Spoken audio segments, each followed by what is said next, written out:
One thing that was brought up, we can't get qualified candidates. I want you all to think, are we not getting them because we're doing the targeting wrong? Is it actually the quality of the workforce that's out there that it's the problem?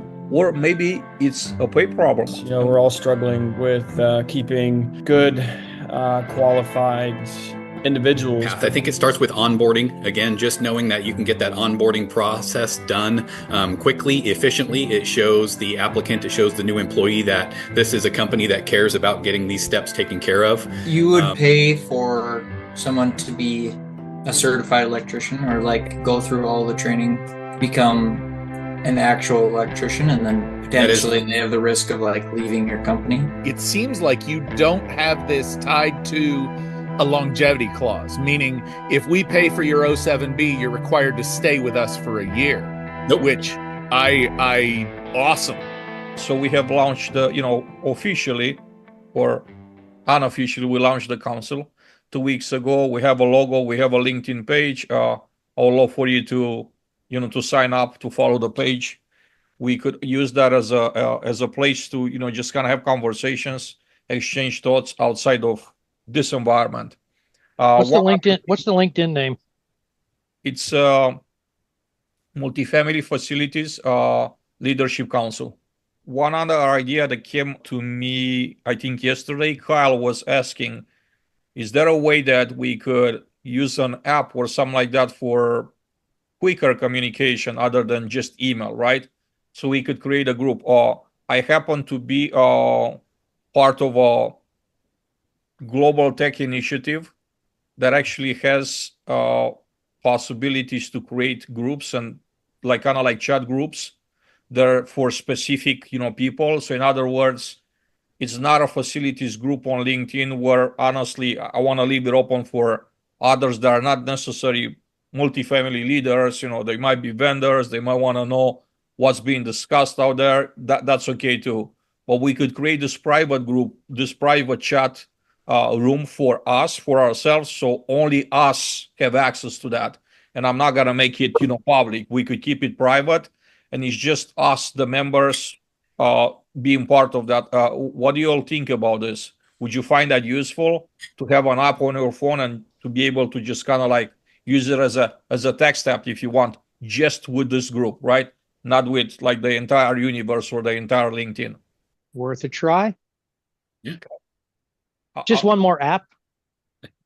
We're embracing technology here, right? I mean, that's the whole point of this, right? Some of us work for technology. Most of us work for tech. Anyway, Paul's a little old school, but I mean, other than that, I'm looking for the stone tablet with the chisel that I can use. Because check your mailbox. I mailed it to you yesterday.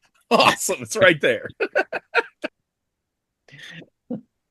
So yeah, well, unfortunately, we don't have those options on LinkedIn, for example.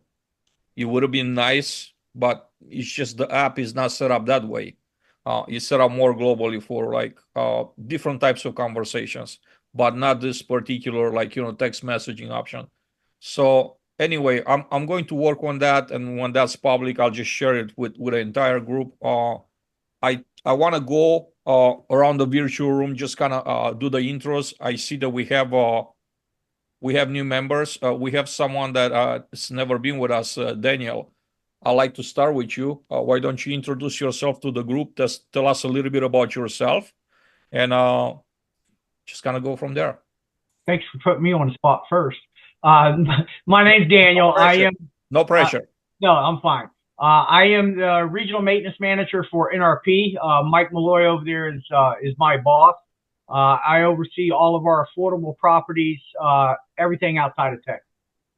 I've been with this company for 11 years. Welcome to the group. We're glad to have you here. Mark Sharp. Oh, hey. Yeah, hey, I'm Mark. Sorry, I feel like I've done this so many times. Where do I start? So I'm with NOAA Property Management. We're an owner operator specialized in affordable housing in the upstate of South Carolina. We're still reeling from Hurricane Helene, but we're getting it, getting by. So yeah, that's what I do. That's a great point, Mark. I was thinking that these intros are useful for the new members, the ones that haven't been here before, to just kind of know who else is present. If you guys don't think that they're useful, we could only introduce the new members. What do you all think? So there's too many people on the call and it takes half the call to do intros. We can do intros. Either or. I mean, we could keep it fairly, fast, 30 seconds each. That's like, 10 people is 5 minutes. Probably is not too bad, right? So Yeah. let's keep going this way. As the conversation becomes, with more people, we'll assess at the time. I don't think that, we're at a point where it takes too much of our time. Jake. Yeah, I'm with Thrive Communities. I'm a multi-site supervisor for Grand and State Street. Been in the industry for a little over 18 years, and yeah, just looking for these types of groups and stuff just to kind of spread knowledge and just develop the future of what maintenance is going to be. Welcome back. Jed. Hey, I'm Jed McDaniel. I'm with Allied Residential. We're in Washington State. I'm the director of maintenance and safety for them. We manage just over 15,000 units in Washington. This is my 26th year in this industry, and yeah, I'm glad that we have this base to get everybody together and put our brains together. So, thanks everybody. Welcome back, Craig. Hey, Craig Bartholomew, Director of Training and Inspections for Net Vendor Maintenance. 30 years plus in the industry. Most of that time on site. Switched to the dark side, became a contractor during COVID, but like to stay in touch with the group and stay involved and be a part of it. It's been a meaningful part of my life. Mike Malloy.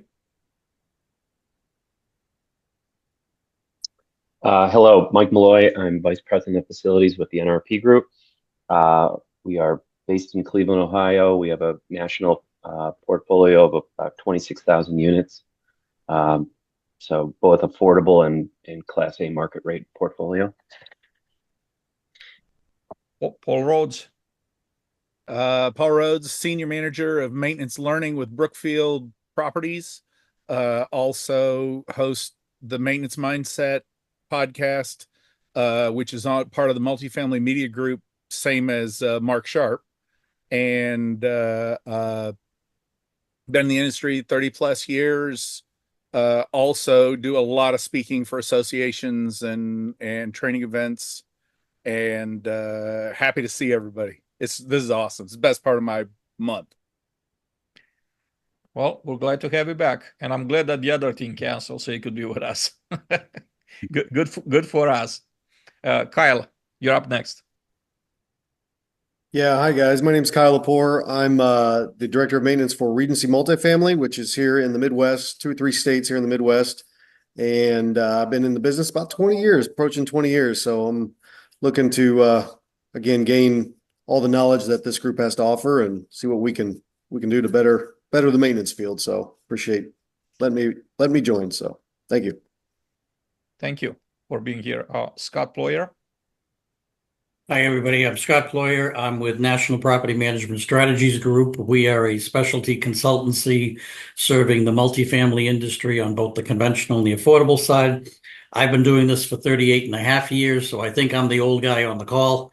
And like Paul Rhodes, he and I pretty much do the same thing nationwide, speaking, teaching, and sharing. So love being part of this group and want to see it continue to grow. Thank you, and welcome back, Peter. Everybody, Peter Christensen with Center Space. I've been in the industry for about 7 years. Director of maintenance and purchasing as of this January, and we have about 13,000 units. Thank you, and welcome back, Scott Peters. Good morning or afternoon, I don't know where you're at, but Scott Peters with Con Am Management. I'm the VP of Property Services. Been in the industry just about 30 years, and I'm chasing Scott Ployer over there. I'm not far behind. I'm catching up to you. So I've just been around for a minute, and Con Am, we're nationwide, and we have about 60,000 units. So, gentlemen, one of the topics that came up in a conversation last week when I asked around virtual table, what are some topics that you like to touch on was employee retention. So I want to start with that, and let's talk about challenges that we have with that retention and opportunities that we see.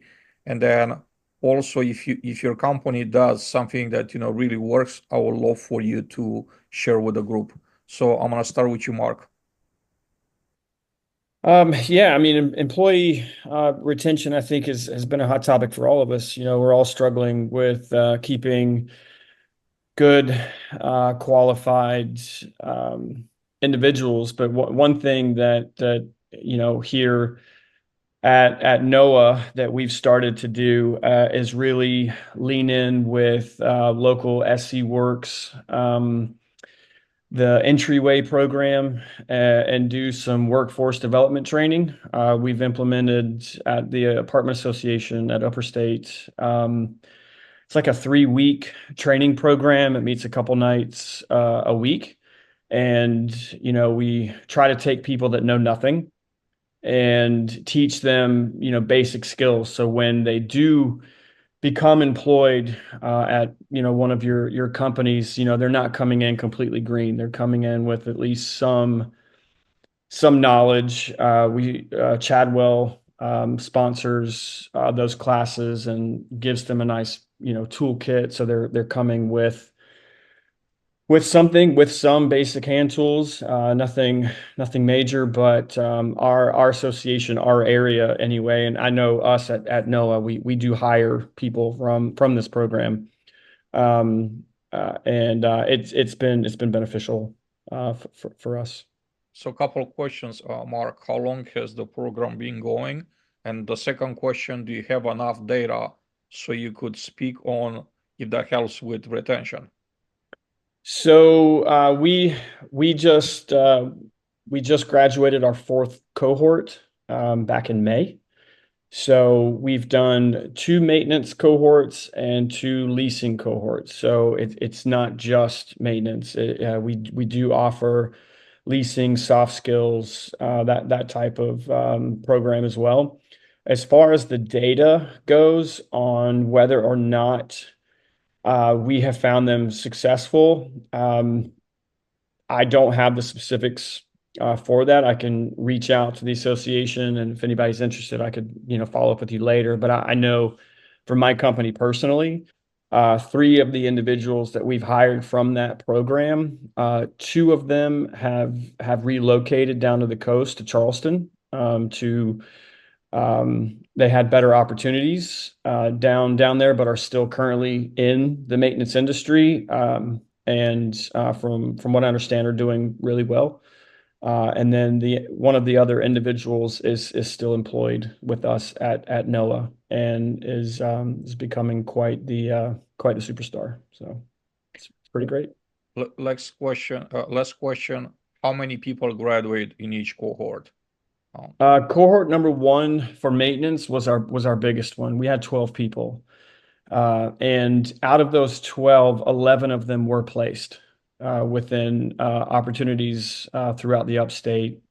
Just to throw out a couple names, like Hawthorne is here, Stonemark, Eastland, MAA. A couple of the individuals went with some of those companies. We hired 2 of them. We did have to let one go, but long story there. but the first cohort was 12. The leasing cohorts have been 4 or 5 each. Our last maintenance cohort was 5. Thank you. That's great info there. Jed? Yeah. Hey, can I ask Mark a question? Oh, of course, absolutely.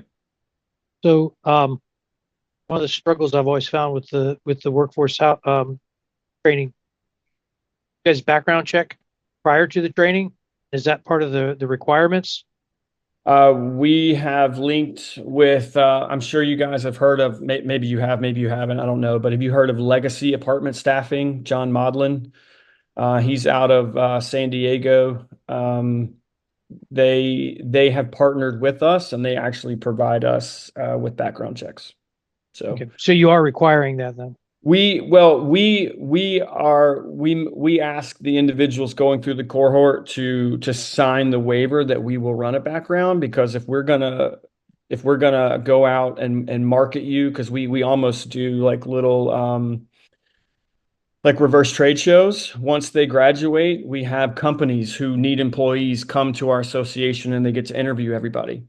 And we like to provide those companies with the findings of the background check, which is one of those people that we had to let go, was one of those situations. But we partnered with Legacy to run those background checks for us at no cost. So Very good. Yeah. Yeah, that's a super help. It's the worst thing is getting a group of people through, and I've had it happen at two different places. Yeah. And you end up with 10 or 15 kids that really are looking for an opportunity. Mhm. And then management companies start running background checks, and 7 people can't clear a background check because of something that's happened in their past that they're still trying to overcome. And it kind of puts a damper on a lot of things. So it's a good way to start and have that involved in your process. Really cool. Yeah. Yeah, I just think companies are becoming more lax when it comes to background. At least, from personal experience, I've seen that they're kind of removing barriers out of the way for some that, made mistakes in the past, and they weren't like such a capital mistakes. Yeah. They're trying to accept people with some criminal background, with certain like, light, I guess, crimes in their past. So Yeah. And not to hog all the time here, but just as somebody who's going through it and helping these individuals try to find work, it's some of it you have to stay away from. You have to protect your residents. You have to protect your assets. You can't give access to keys and certain things. But what has been really, really interesting, Adrian, to your point, is that some companies, I don't want to use the word lax, because I don't want it to make it sound like they're not doing anything, but the restrictions on hiring in a lot of cases have been lifted, especially with rumors of the federal government trying to get rid of background checks or to, minor infractions disappear. You can't hold those against somebody, and so it's been really interesting here, and just determining what companies are willing to let slide versus what they're really kind of honing down on. So again, that's all information I can provide you all later or in written form at some point. So happy to help though if anybody has any questions. Jed, before I go to you, we have a new guest here, Oscar. Welcome to the group, sir. I want you to introduce yourself and tell us briefly a little bit about yourself, about your professional background. Hi, how are you? Oscar Rodriguez. I'm here in California. Bear with me. I have a little bit of noise on the back. They're doing some construction on my building on the back. I'm a CPM, a certified property manager. I've been doing property management for the last 24 years. Literally, I started from scratch, a maintenance technician, did all the positions in the property management field, was able to get my college degree and until becoming a CPM, and I have a management company who is an AMO, an accredited management organization. And I've been very involved when it comes to education, when it comes to the Institute of Real Estate Management. And I've been having 20 years of affordable housing advocacy. I'm the board chair of the Fair Housing Council. And since here, and I do a lot of nonprofit work in California for affordable housing and different nonprofits that I'm very passionate about. And the biggest thing that I want to do in my industry is I teach material, property management, maintenance operations, all of those things because I was a maintenance guy. That's my background. And I'm just want to try to help other generations, new future generations of current, present, and future generations of professionals to become certified property managers, to help our industry and to be part of that change that needs to be done. So and I'm becoming an instructor for the Institute of Real Estate Management internationally. Currently, I'm in the final stage. I'm bilingual, and the objective is for me to go to different countries, bring the story about what I have accomplished, so I can inspire other ones to do that as well, and be part of the the change in the movement globally to bring property management expertise to the Latin America and Spain, all the Spanish-speaking countries. Well, congratulations on huge accomplishments in your career. I love the fact that you had a maintenance background, and then you bring in a kind of like a unique perspective, kind of the 360 perspective, because you've done that, you've done management, and I think you bring a lot of value to the conversation. Welcome, and back to you, Jed. I think retention is tough right now in a lot of industries. It's not just multifamily maintenance, but especially for us right now. I think one of our advantages with Allied is having a path, a direct path. I think it starts with onboarding. Again, just knowing that you can get that onboarding process done quickly, efficiently. It shows the applicant, it shows the new employee that this is a company that cares about getting these steps taken care of. We also have a great mentor-mentee program. I mean, right now, a lot of the times we are hiring for your personality, your grit, your drive, your customer service skills more than we are how many years in maintenance experience that you have. That's what we need because like what was said, our customers are our jobs. Without our residents, we don't have positions any longer. So starting with that mentor-mentee process of being able to work with our senior maintenance teams and go through and make sure that they understand all the safety aspects, all of the training aspects, and how our company actually does things correctly and safely, I think makes a big mark on somebody for that. That's the company that they want to stay with.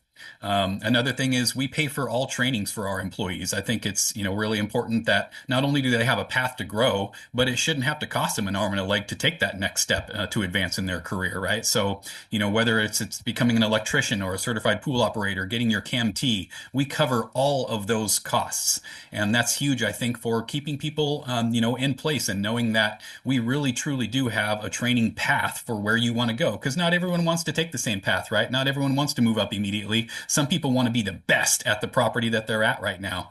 And we have a path for that as well. So I think you're always going to have those hoppers, those people that will still just take the extra 50 cents across the street because it's there. But I think if you have a good firm base to go off of and to grow off of, you're going to keep the good ones in the long run. We have a question from Peter. Before I go to that, Jed, I wanted to ask you for perspective. I'm trying to figure out scale on different programs. So how many properties do you manage currently, and how many mentors do you have in your mentorship program? We currently have 153 properties in Washington, just over 15,000 total units. And what we do for our mentorship program is we have what we call a maintenance response team. So we have 14 people right now that any of our properties can schedule in 4-hour increments, whether it's just, needing an extra hand with turns, or maybe that maintenance supervisor is on vacation for the week, whatever it is, those people can be scheduled. And then the mentee would go along with those, any of the 14 mentors that we have in the maintenance response team to, like I said, learn the ropes. It also helps because every property is different. That way they get a variety too of, one day they're at a high rise, one day they're at a garden style, one day they're at a property from the 60s that was built in the 60s, one day they're at a brand new property. It gives a real good base of what we deal with and not just that one property in that little corner that you're in. I also think that if we as an industry are really moving towards centralization, this will really help your employees having that experience of different types of assets. If you go to a centralized model, they're not just stuck to the 3-year-old property or to the oldest 60 built in a 60-year 40 64-year-old property. Right. So I think that's amazing. I look forward to hear more details in the future about your mentorship program and how that affects out there in a positive way your culture and increases the retention rates. Peter, please. So you would pay for someone to be a certified electrician or go through all the training to become an actual electrician, and then potentially they have the risk of leaving your company.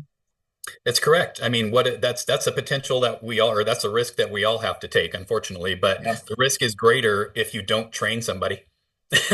Yes. So yeah, and that is, we do cover that. So we actually have an electrical administrator and instructor with Allied that's been with us for 27 years. That's licensed with Labor and Industries to do all of our trainings in-house. So it's really great. We actually currently have 11 07B electricians and 168 trainees going through the electrical program right now. So That's awesome. it's been really successful. That's an incredibly solid number. Mr. Rhodes, what's in your mind? Find the unmute All right. button. It moved. I swear. I was on, all my other meetings are in Teams, and it's different. We believe. This is a fascinating topic, especially recently. I'm working on a similar, Jed, kinda to a mentor-mentee, but it's a little bit longer range apprenticeship program.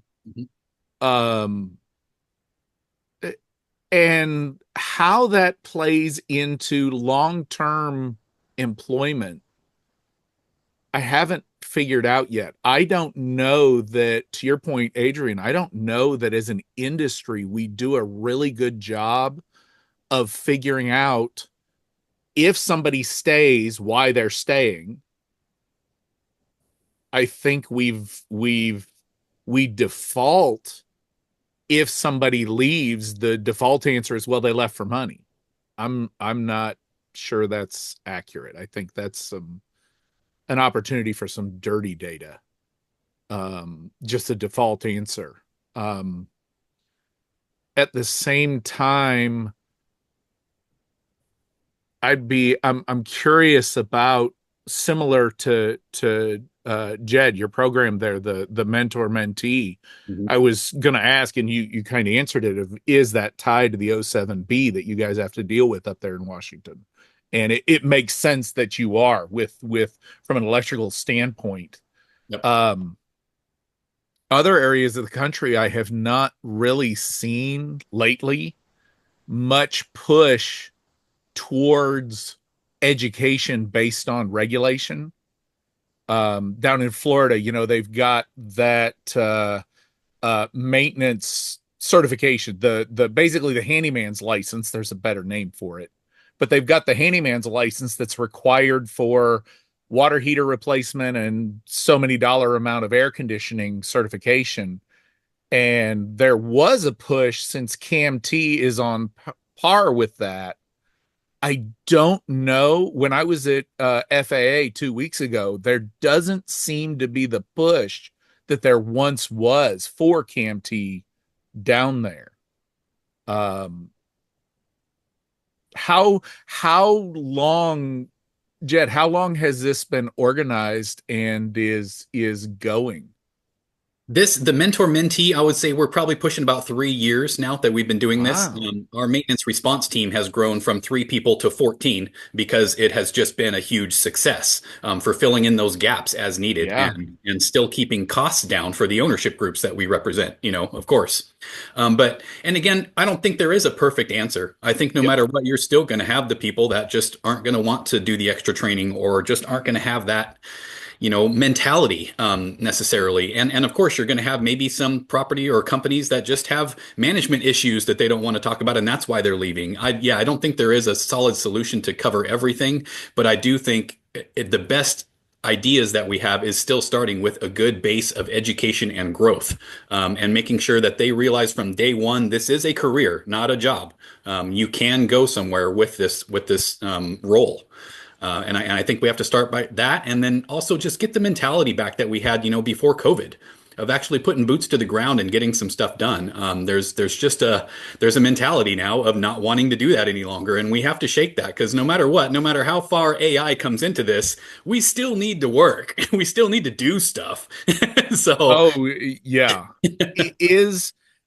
Is there, and without getting specific, because I know Adrian especially, and we don't want to get specific in there, have you noticed in the 3 years that you've had this as an organized process, have you noticed a decrease in your employee turnover rates?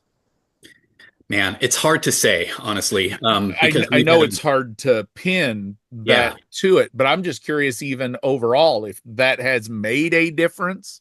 I think the people that have gone through the program, more of them are still with us than have left. So I would take that as a positive, no matter what. But yeah, with we've grown a lot over the last 2, 3, 10 years with Allied. So but I do think the base has been proven to work. The platform has been proven to work. And we have ours as a 3-tier system. Tier 1 being, hey, I've never turned a wrench before. I don't even know what maintenance is. All the way to tier 2 is, hey, I've got the basics down. Now I'm going to work on my certifications. To tier 3 is, I've got this education down. I've had my hours in. I've got my certifications, and I'm rolling and ready to become a mentor to another mentee.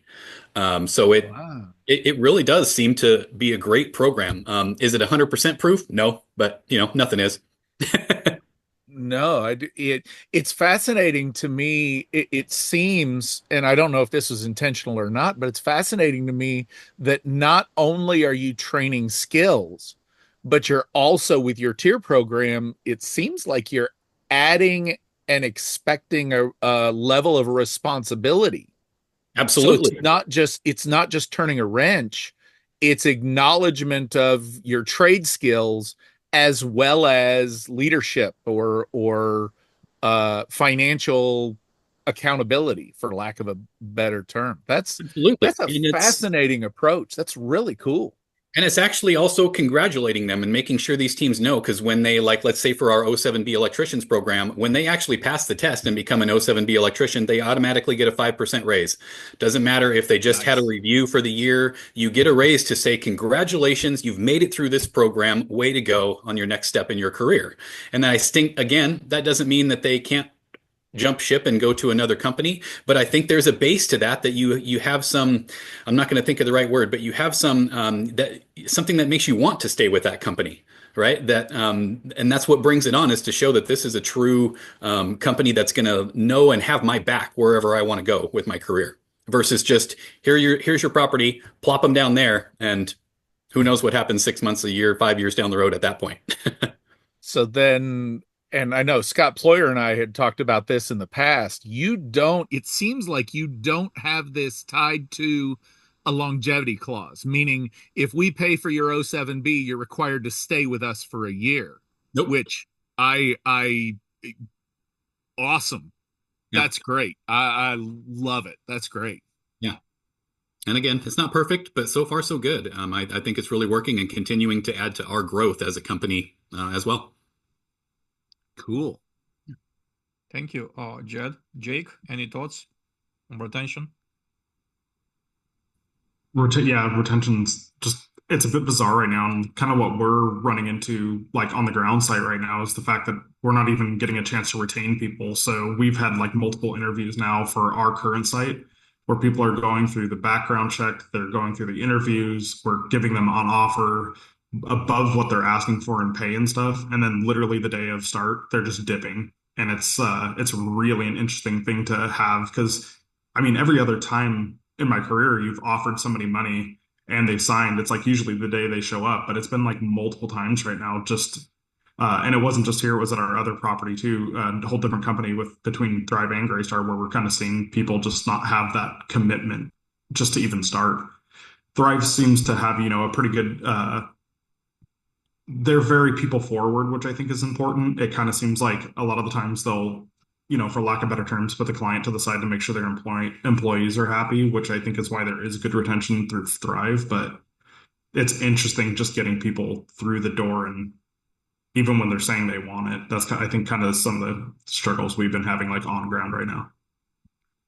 Do you have any data or like information or some best guess scenario on why are they like just not showing up on a day off? Simply no communication or nothing. Do you have any suspicion of why is that happening? I wish I did, because it would like probably, it would dictate, who you offer jobs to, just on the fact that, the people are going to stay. We've offered jobs from out of state where they're like, they've accepted and they're ready to go. We've got them set up with an apartment and stuff. And so it's like, it's not one line that's been like that. It's just been random, which is the weirdest thing. My personal experience, people interviewing with multiple companies at once. And although they might accept one offer, that doesn't stop them from taking more interviews. And I guess, once they get a better offer, they forget the first person that they promised, they made a commitment to, and they're just kind of, hey, I got me the better opportunity. Let's go for it and screw the rest, pretty much. Jed? I think some of the times, not all of the time, but some of this is unemployment. Also, people that are on unemployment, they have their restrictions and things that they have to do to keep their unemployment, which includes sending in, hey, I did this interview with this company and I set this up with this company. They need to do those things just to keep their unemployment going, and actually don't have the mentality of taking that job. They're doing the bare minimum to keep their unemployment going. Unfortunately, we have ran into that a few times too, to where they just will simply bail at that point because they've done their requirements to get their unemployment for another month. So, which is unfortunately sad. That's a good observation. Very good observation. Peter? Oh, no, I don't have anything. I'm in general though. I am interested in what Jed has, the mentorship program. I like hearing about it. I wouldn't be opposed to having that as a bigger discussion later, or maybe with Jed. Yeah, absolutely. I'll welcome it here or on the side. Either way, whatever works best for the group. Daniel? Let me find my mute button as well. Kind of the same issues that Jake was talking about.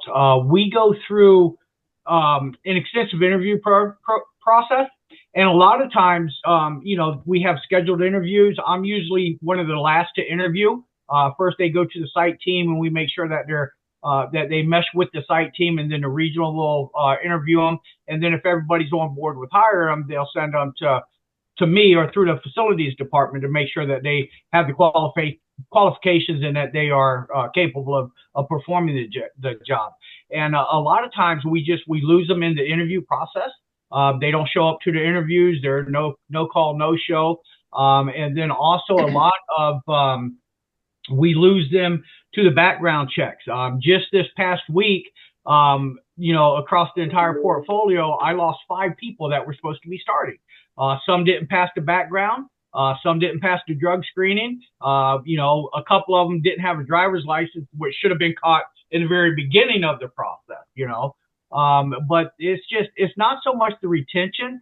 You get the people that they're just not going to stay. They have different conflicts or whatever the reason is. And I get that, but it's just getting them there to start the position to begin with. We've started a little bit of a mentor program. I kind of started originally for the East and ours is more for maintenance supervisors. When we hire a maintenance supervisor, they're assigned a mentor in their local portfolio. They have a comprehensive checklist that they go through with to make sure that they can get in and do all of their softwares, do all of their apps, and work through all of these programs and things like that.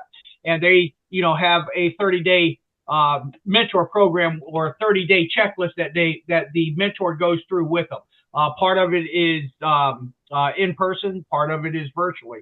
And then after that, we follow up with the regional maintenance managers, follow up with them, see how their training went, how they feel, if they're comfortable, confident, if they feel like they were given all of the tools to provide, to do the job.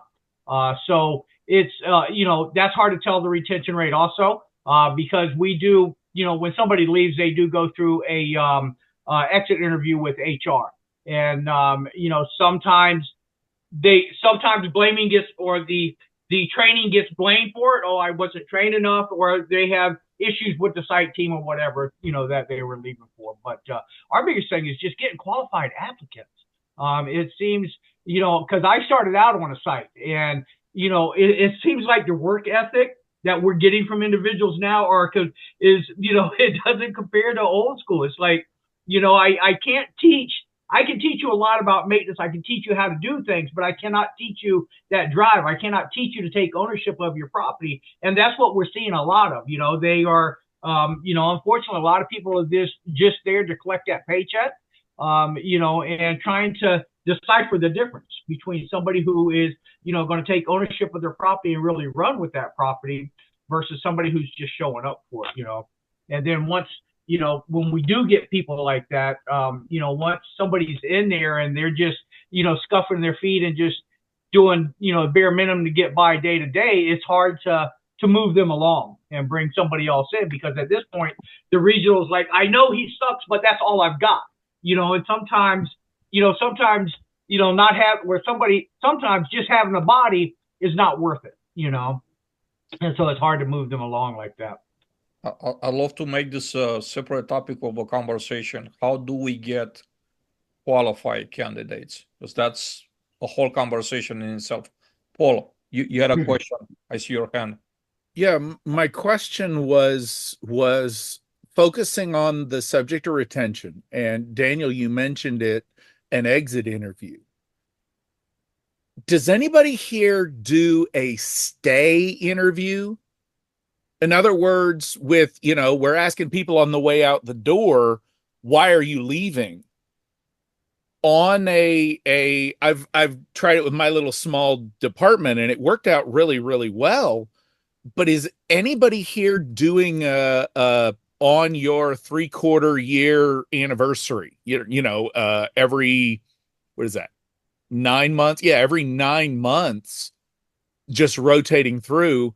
What do you like about the company you work for? What is it about the organization? Is anybody doing or have a process like that?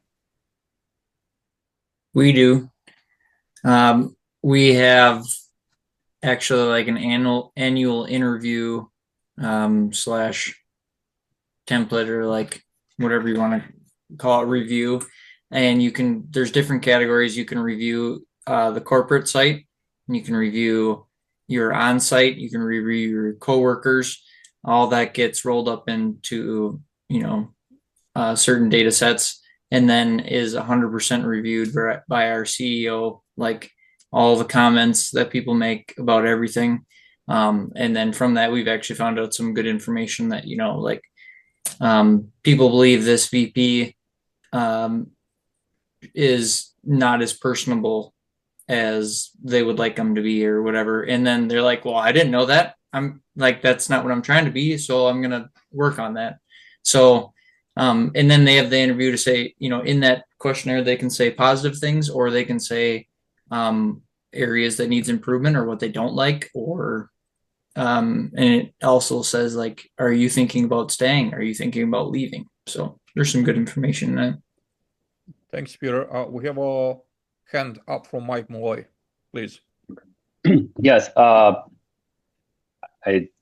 first of all, I just want to say I love this feedback and the conversation. I think it's very important. And I think we've already counted 2 sub conversations that we want to continue. But question that I wanted to ask Jed, with regards to paying for training, which I am a huge supporter of, do you just say, hey, wherever you like, do you provide the courses, like the direction on which courses to take, or the provider of them?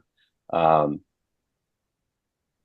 that's one question. Do you allow them unlimited chances at taking it? Is there any kind of restriction or any kind of structure to that if they take them and don't finish, or they don't complete it?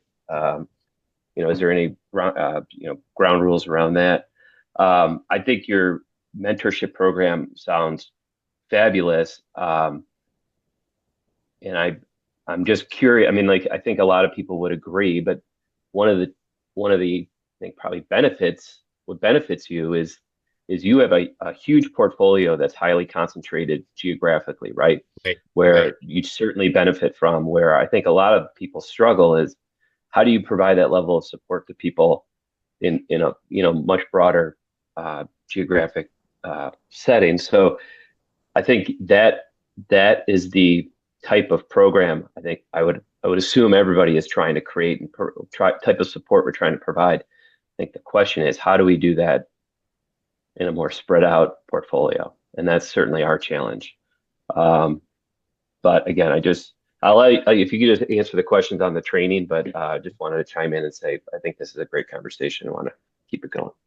Do you, Mike, do you have anything to add outside of what was already brought up when it comes to retention? Maybe something that's specific to your company, some opportunities that you guys see out there that you take advantage of.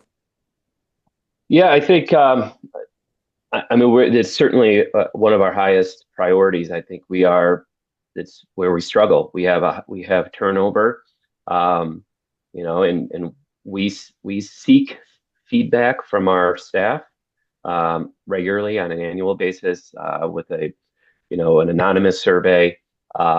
We also are, trying to always get feedback. We do exit interviews. We do biannual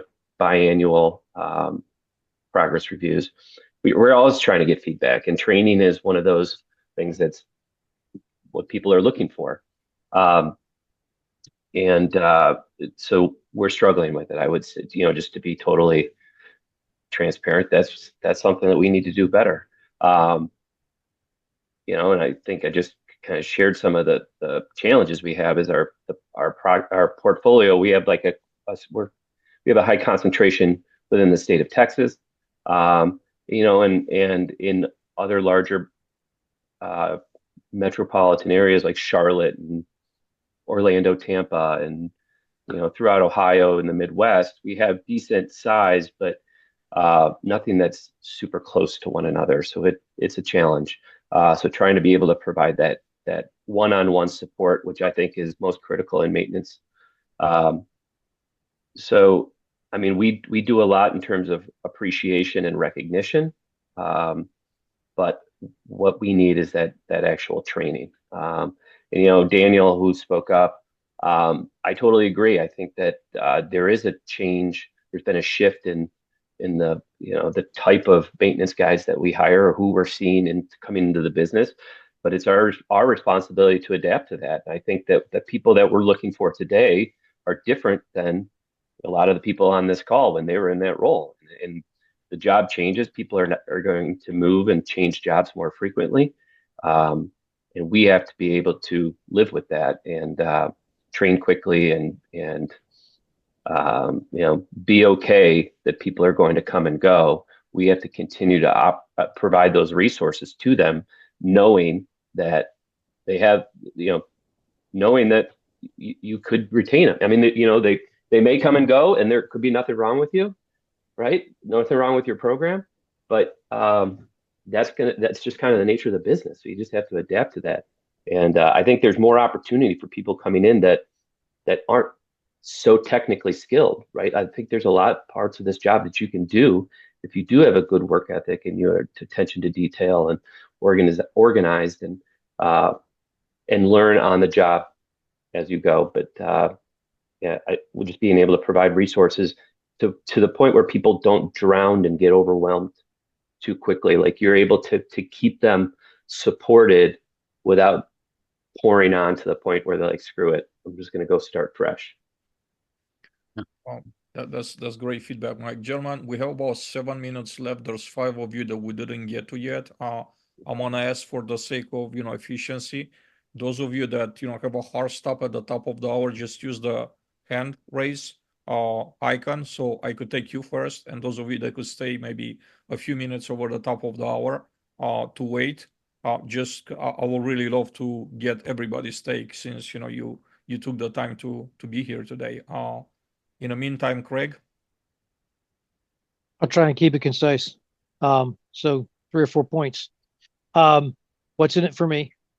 If we can, and we're talking about retention, not hiring, but what's in it for me? If we can help our people understand what's in it for them, not selfishly, but everybody wants to know what's in it for them. So what are we doing to advance you? What are we doing to help you? What are we doing to move you forward? Quit promoting people for the sake of promoting people. One of the biggest things I dealt with when I was in regional and director type positions, people that got promoted that didn't need to be promoted, or they got promoted because they were good at one job and didn't get any training to do the next job, and now they're in the next role and they don't really know what they're doing, and now they're drowning and they don't know what to do. And lastly, somehow, and I'm not sure how, we've got to get the mindset away from I can't afford to have my maintenance guy off property for 4 hours to go to training because who's going to pick up all the trash? And I know that's really broad, and I don't mean it to sound sarcastic. Well, I do actually, but I deal with, in one of the jobs that I do with one of the clients that I work with, I I talk to multifamily companies on a regular basis, specifically about training, and I work for a virtual reality training company. And one of the conversations that I start with is, okay, so we're talking about virtual reality training. We're going to set up these learning paths for you so you guys can learn, they can grow, and they can do things. So how much time are we looking at giving our maintenance guys, not leaving property, sitting down at a computer before or after lunch? What's the time frame that you're looking at giving as far as the amount of time? Well, we could probably get a couple of hours a quarter in, and I'm like, yeah, I kind of usually start at an hour a week is where I'd like to see you tell me you want to do this. And so we have that. To me, that's probably the biggest thing. You ask maintenance guys, so what kind of training are you getting, and how often is it happening? And the answer is, well, yeah, I was scheduled to go to this one thing at the apartment association, but then my manager told me I couldn't go because we got too busy with turns, or whatever it might have been. And so, we have to figure out a way to break that mindset on the corporate side. And to me, training, much like software implementation, training top down. If the president of the company is not willing to say, yeah, man, we are into training our people and we are getting you this training, Jed, to hear the way you guys are doing it, I mean, congratulations, because wow, your guys are doing what I did when I worked for, and I don't mind saying it, when I worked for Equity Residential, because I worked for 15 years for Equity Residential. Why didn't I not worry about talking to anybody else in the neighborhood when I was working for Equity Residential? Because I always knew what was coming next. Oh, that's right, we got this soft skill training. Oh, we got air conditioning training coming up. Oh, we got this other thing coming up, right? I don't care. I don't want to go. What am I going somewhere for a quarter or 50 cents? I got more knowledge coming that's going to make me more valuable later. Right. And if that can come from top down, then people get excited. When the top is saying, yeah, we're really into training, and then we allow a manager to say, yeah, but you can't go because we got too much to do, then screws up the whole entire thing. And then people say, well, yeah, obviously you don't give up, so I'll just find someone else who does. Amazing points, Greg. I could tell probably at least 6 or 7 topics for future conversations. I do really want, I'm very passionate about this one, which is the overlap between a service tech job responsibility and a service manager. Because I think there's a huge misunderstanding that the guy that turns the wrench the faster, that's the most effective, is gonna make a great manager. Oh yeah. Hopefully we're not training at all. We're just gonna drop them in there. They'll have it all figured out because they're great with the wrench. Scott Peters. Yeah, I think a lot of the things and what Jed's doing out there is great. We've played with a lot of these things before. There's little pitfalls to them here and there, but you have to have compaction. You have to have ability to get to properties in order to do that.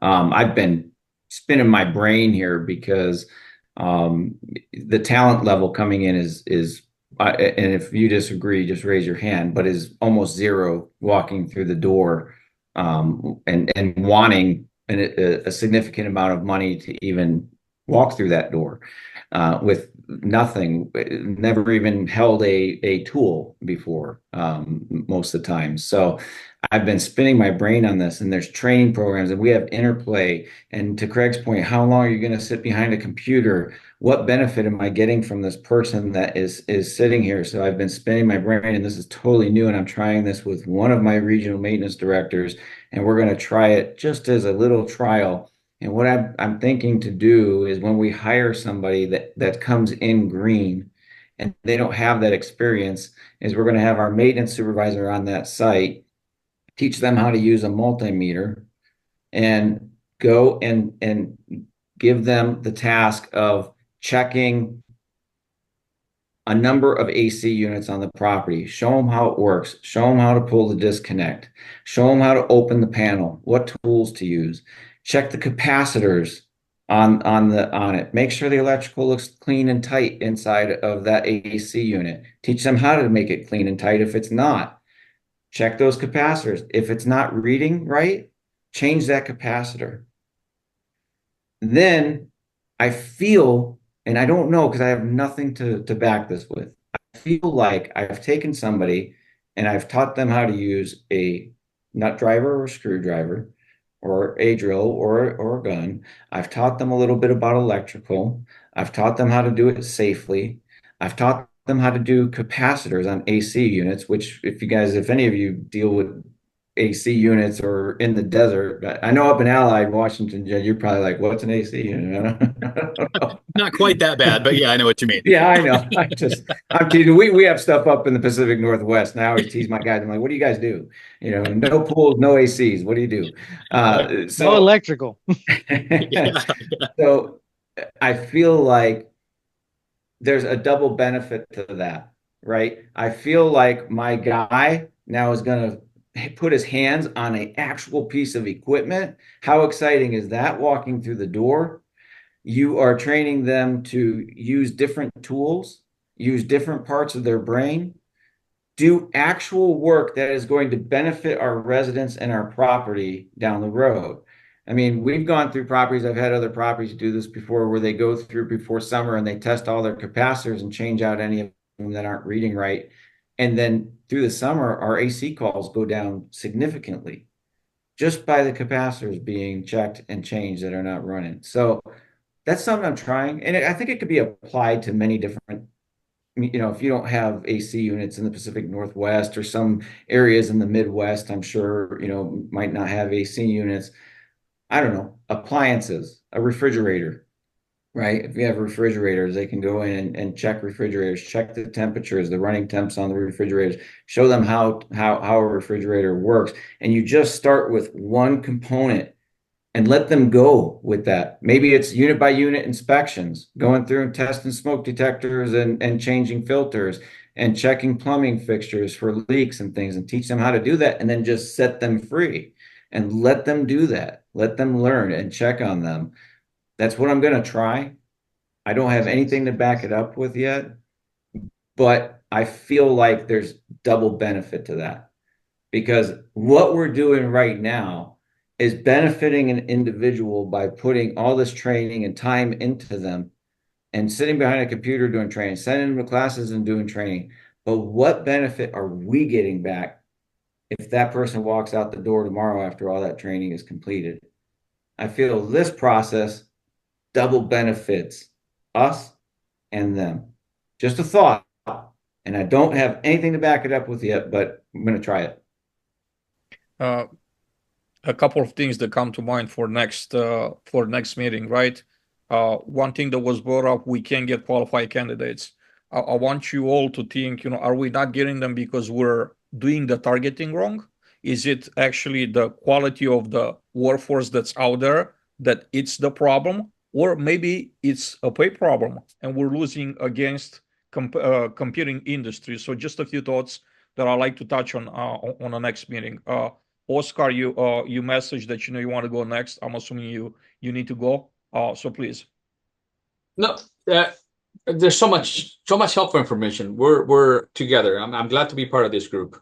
I'm looking forward to being with all of you. I think 10, 20 brains is better than one. That's great. We all have different approaches and everything, and we all kind of align with the same challenges we're facing. Here in California is unique. It's kind of different sometimes where we're having a lot of challenges, meaning whatever happens in lawsuits, because we're lawsuit happy here for everything.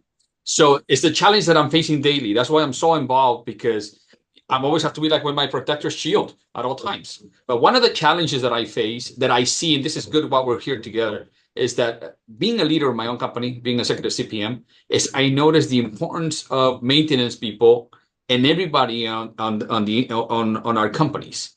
I think we need to do a better job. That's what I'm trying to do, meaning give them the proper importance of who they are. One. Two, the thing that I'm noticing right now is that everybody wants to get paid a lot and they don't know crap. Some of them here. Okay, so I'm thinking outside the box, and typically my ideas come when I'm sleeping because my brain is always going around. So what I have been doing is going back to my high school, for example. I noticed that in my high school, they do this mechanical, different type of class where they're teaching it, and I'm talking to them now. Now what I'm trying to do is recruit young people that may not go to college because it's too expensive, right? So I'm trying to do that and bring them in because it's easier to shape somebody and train somebody who's coming from the bottom and tell them the potential of what they can do. One day they can become licensed contractors. They can work for us. we can pay it forward by having somebody professional. There's a lack of the way things are being predicted right now. There's going to be a lack of electricians, plumbers. We're going to be in need of a lot of people like that people are ignoring. And everybody's doing AI. Everybody wants to be a YouTuber, like it's easy money, all those nonsense, crypto, whatever the hell. And people want the new generations. The way I have a daughter who's 19, another one 14. I told her, all you guys want to do is press the button for the elevator and go automatically to the top. Well, no, you got to do the hustle. You got to work like us to get to where we need to get. And they want to go automatically. We got to think how the new generation thinks. But like I said, I'm thinking outside the box, trying to outreach, going around, trying to find that, because sometimes I get the same feeling when I see some people like me or something like that. It's kind of hard. Some people are very stubborn in their personalities, and they don't want to change. They're not receptive to change, especially with technology. Like I use software, Folio, for example, a work order, simple picture. The picture is everything, right? Done, complete. If you have a problem with your typing, it's okay. Just send me the pictures. I'm going training, but I am having a challenge on that. And I'm thinking outside the box, and I'm going for different nonprofits to see if I can come up with a program where I can be involved, and maybe the apartment association and my colleagues over here, where we can say, listen, let's do a program where we can help young people that want to come in. We can shape them. A plumber can spend some time. We teach all of those things. And in my case, for example, it's not just about the repairs. It's fair housing, how to act professionally, how to act in front of a person. My policy is if there's a minor, you don't get in, I don't care what. Okay? All of those things that could be challenges that I have already encountered and faced, okay, to prevent certain things from happening. Also here in California right now, there's great tenants out there, but there's always the rotten apples, right? The people that want to take advantage, that are looking around for a little lawsuit. And right now here in California, it's easier to just pay it off and cheaper. Why? They fight it because it's not worth it. There's people that are professional on that aspect, on the lawsuits and all of that. And you have to be very prepared. So like I said, there's so much we can elaborate. There's so many things that we can talk about, hopefully with different shows, with different sessions. But it's just that there's so much enrichment. But like I said, we gotta think outside the box, because we're not getting the right people. I'm not getting the right people. I'm having a hard time internally training people, even though I'm very proactive and everything. It's right now the challenge we have. A lot of people don't want to work. They got used to the money of the rental assistance, and some people playing the system. And at the same, like I mentioned, some people, we want to think outside the box to look for the right people, because otherwise our industry is going to be affected. We'll touch on all those aspects. Great point, Oscar. I do want to also mention that, when we're saying that, there's an expectation for a lot of money when people don't even know much, if anything at all, the society, like the inflation, okay? Let's just think about inflation. Like this ate our earnings in a big way. Whether we're looking at the official statistics, I just think that they're not real. They're downplayed. It doesn't matter. Like it's not a left or right issue. They're downplaying the real inflation. When you experience 30 to 60% price increase in your groceries, you can't work for the same type of money that you worked 3 or 4 years ago. It's just not sustainable, because your rent went up, your groceries went up, gas went up, everything went up, and you can't support your family for the same salary. So sometimes it's out of a desperation, out of a need. Like people figure out the numbers. They figure, if I don't make $30 an hour, I can't feed my family. It's not necessary that they think that they're entitled to, but they had to figure out, if I'm gonna commit to a full-time job, I can't take less than this, because I'm not making ends meet. So there's so many moving parts. I love to, like I said, continue this conversation, making it a topic for next week. Next meeting, 2 weeks from now. Scott Ployer, please.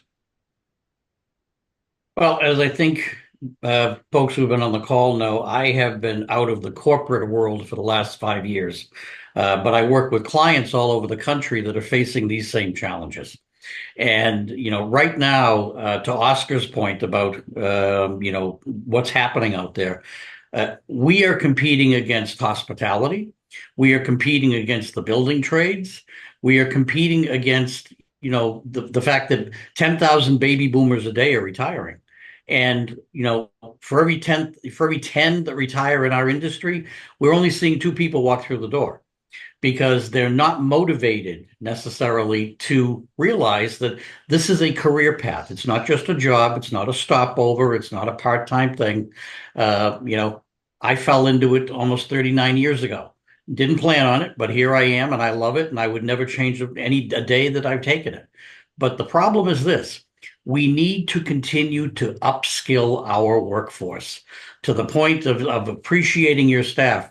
Years ago, I put together during the performance review process, once a year wasn't working it. When I was a vice president of a company, and then 3 companies after that where I served as a VP, I started doing 360 reviews, where I'm reviewing the individual twice a year. I'm meeting with them, I'm giving them their review, and then I'm asking them to give their review back to me. Am I doing everything that I can for you? Am I doing everything that it's a company doing everything it can for you? What can we do differently? We don't want to lose you. You're a valued employee. You're a valued asset. You're just as important as this physical building to me. So, and when you talk to people like that, you can actually mitigate the thought processes of them saying, oh, I'm underappreciated. Nobody cares about me. I'm less than. I'm just one of them. I used to hate hearing, well, I'm just a maintenance man. That used to irk me to no end. No, it's not you're just a maintenance man. People think you're a friggin' magician because, when the stuff hits the fan, who are they calling? They're calling the maintenance department to come out and solve the problem. And we do. So to that end, I think what we have to do is we have to work with our colleagues like we're doing here on this leadership council, sharing best practices and letting people know that we need to continue to upskill. I like the idea of the mid-year reviews. I've always been an advocate for that. My HR department's like, that's going to double up my paperwork. Well, guess what? It may have to double up your paperwork now, but in the long term, we're going to shorten everything because we're not going to be out scampering for help because people are going to know we care and we're asking them these questions. So I love the idea of continuing this conversation and looking at other ways. And to Jed's point, I know Jed, and so we cross paths pretty frequently, and I love the idea of these maintenance mentorship programs.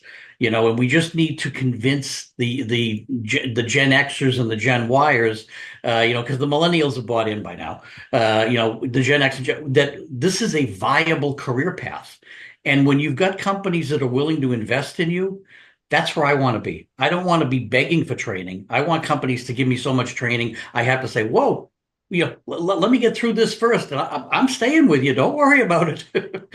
Because that typically means a raise in pay as well. So many great points, Scott. Thank you so much. And thank you for bearing with us over the top of the hour. Kyle. Yeah, thanks, guys. I don't know that I really have anything new to add. This has been a great conversation. I want to continue it. I would like to see, maybe there's something we can create that's actionable in this regard as a test to maybe put out in the market and see what works and what doesn't. I mean, these are all great ideas. I don't know how to, a lot of great ideas I'm trying to kind of just soak in and figure out how to implement in some way or another, or how to get the buy-in from, as we've talked about, upper level management and president jump up and down. We want more training. We want this, we want that, so how to make that actionable is kind of what I'm trying to digest here, but great conversation. I sure appreciate the back and forth on. I believe, Kyle, this could be once again another great topic of a conversation for all of us. How did we get a buy-in from the executive leadership? Mm-hmm. Let's have a meeting that just focuses on that alone, to exchange information. How did we get in the past? Because maybe that works in the future too, right? If you work for one person, maybe it works for more than one person, right? So I'd love to actually put that on a list for a future conversation. And I want to wrap up today with Jeff's motto: ACE. Appreciate, compensate, educate. Gentlemen, very much appreciate all of you being here, staying a little late, a few minutes over. We see you all in a couple of weeks. Have an amazing rest of the week, and please give it some thought to the things that I just mentioned. I like to focus on what's the real cause of why aren't we getting the qualified candidates, and try to drill very deep down, go like very deep and as wide as we can during our next conversation. Thank you all. Have a great rest of the day. Thank you. In a couple of weeks.